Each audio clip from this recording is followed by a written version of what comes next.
গত বছর আপনি কুষ্টিয়ায় বলেছিলেন যে আমরা ভবিষ্যতের কথা বলতে চাই। তো আপনি যে ভবিষ্যতের কথা বলতে যাচ্ছেন, কোন ভবিষ্যতের কথা বলতে চাচ্ছেন? আপনার দল যদি সামনে ক্ষমতায় আসে বা বিরোধী দলে থাকে, তাহলে আপনি কোন ভবিষ্যৎ বাংলাদেশকে আপনি দেখছেন? ওইটাই তো বললাম। আপনি যে বললেন যে এখন অনেকের কাছে যেগুলো ইস্যু, অনেকের কাছে, আমার কাছে ইস্যুগুলো ইজ ডিফারেন্ট। আমি রাজনীতি করতে গিয়ে আমার কাছে ইস্যুগুলো একটু ডিফারেন্ট হয়ে দাঁড়িয়েছে এখন।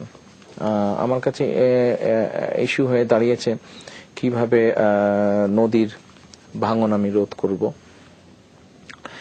ডেফিনেটলি আমি আমার আমার আমার আমার দেশে ইঞ্জিনিয়ার্স আছে, বুয়েট আছে, বুয়েট এরই মধ্যে বিভিন্ন জায়গায় বুয়েট অনেক জিনিস তারা বিদেশের অনেক বড় বড় ইয়েদের থেকে বেটার প্ল্যান তারা দিয়েছে, কম খরচে তারা সেটা তৈরি করতে সক্ষম হয়েছে এবং সেটা ফলাফল অনেক ভালো পেয়েছে। কাজে তাদেরকে ইনভলভ করে হোক, আমার আর্মি ইঞ্জিনিয়ার্সকে ইনভলভ করে হোক, এই ধরনের যারা আছে করে কিভাবে আমার নদী ভাঙন আমি রোধ করব, কিভাবে বাংলাদেশের পরিধি আমি বাড়াবো,